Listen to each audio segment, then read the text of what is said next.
പ്രിയമുള്ളവരെ, വചനജ്വാല 1598 ദിനത്തിലേക്ക് പ്രവേശിക്കുന്ന ഇന്ന് ജനുവരി 15 വ്യാഴാഴ്ച എല്ലാവർക്കും ഏറ്റവും നല്ല ഒരു സുപ്രഭാതം ആശംസിക്കുന്നു. ഇന്നത്തെ വചനവായനയിൽ ഏശയ്യായുടെ പുസ്തകം 51 അധ്യായം 12 മുതൽ 23 വരെയുള്ള തിരുവാക്യങ്ങളാണ് നാം ശ്രവിക്കുക. ഞാൻ തന്നെ നിന്നെ ആശ്വസിപ്പിക്കുന്നവൻ, മരണമുള്ള മനുഷ്യനെയും തൃണസദൃശനായ മനുഷ്യ സന്തതിയെയും നീ എന്തിന് ഭയപ്പെടണം? ഭൂമിക്ക് അടിസ്ഥാനമിടുകയും ആകാശത്തെ വിരിക്കുകയും ചെയ്ത നിന്റെ സൃഷ്ടാവായ കർത്താവിനെ നീ മറന്നു കളഞ്ഞു. നിന്നെ നശിപ്പിക്കാൻ വരുന്ന പീഡകന്റെ ക്രോധത്തെക്കുറിച്ച് നീ നിരന്തരം ഭയപ്പെടുന്നതെന്തിന്? നിന്റെ പീഡകന്റെ ക്രോധമെവിടെ? അടിമകൾ വേഗം മോചിതരാകും, അവർ മരിക്കുകയോ പാതാളത്തിൽ വീഴുകയോ ഇല്ല. അവർക്ക് ആഹാരം മുടങ്ങുകയില്ല. തിരമാലകൾ അലറും വിധം കടലിനെ ക്ഷോഭിപ്പിക്കുന്ന നിന്റെ ദൈവമായ കർത്താവാണ് ഞാൻ. സൈന്യങ്ങളുടെ കർത്താവ് എന്നാണ് എൻ്റെ നാമം.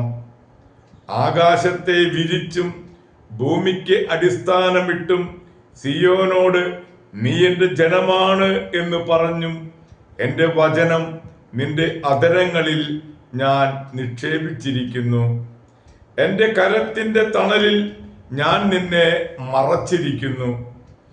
ക്രോധത്തിന്റെ പ്രാണപാത്രം കർത്താവിന്റെ കരത്തിൽ നിന്ന് വാങ്ങി കുടിക്കുകയും പരിഭ്രാന്തിയുടെ പാനപാത്രം മട്ടുവരെ ഊറ്റിക്കുടിക്കുകയും ചെയ്ത ജെറൂസലേമേ, ഉണരുക, ഉണർന്നെഴുന്നേൽക്കുക.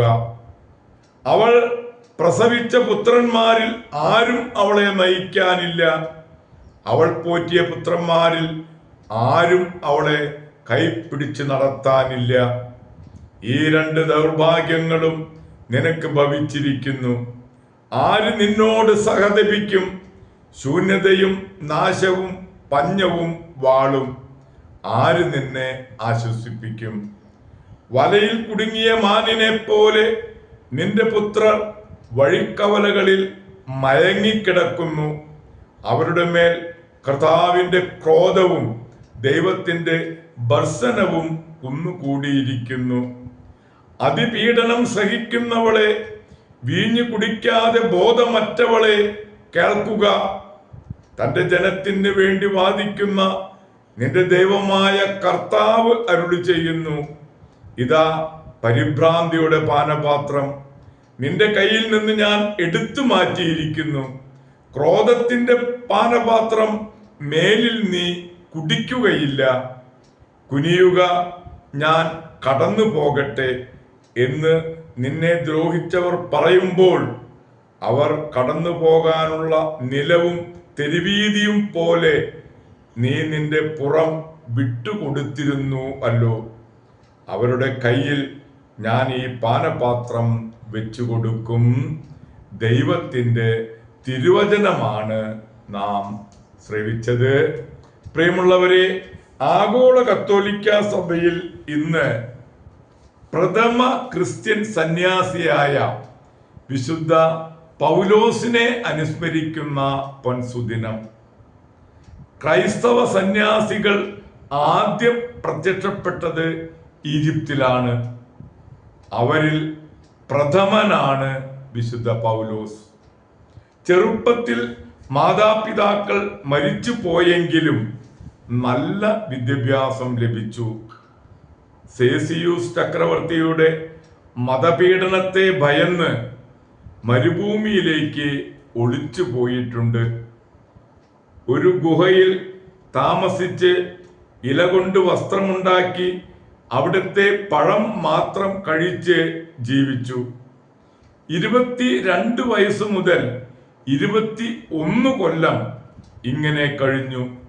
അതിനുശേഷം ഏലിയാസിനെ പോലെ ഒരു കാക്ക ഭക്ഷണമായി വരാൻ തുടങ്ങി.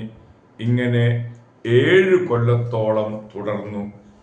അങ്ങനെയിരിക്കെ 90 വയസ്സുള്ള ആന്റണി സന്യാസി പൗലോസിന്റെ അടുക്കൽ വന്ന് അന്ന് കാക്ക 2 അപ്പം കൊണ്ടുവന്നു. ഇരുവരും ദൈവത്തിന് നന്ദി പറഞ്ഞ് ഭക്ഷിച്ചു. അതിനുശേഷം ആന്റണി സന്യാസി, ഞാൻ മരിക്കാറായെന്നും മരിച്ചാൽ അത്തനേഷ്യസ് തമ്മിട്ടുള്ള വസ്ത്രത്തിൽ പൊതിഞ്ഞ് സംസ്കരിക്കണം എന്ന് പറഞ്ഞു. ആന്റണി വസ്ത്രമെടുക്കാൻ പോയപ്പോൾ പൗലോസിന്റെ ആത്മാവ് മഹത്വത്തോടെ സ്വർഗത്തിലേക്ക് പ്രവേശിച്ചു.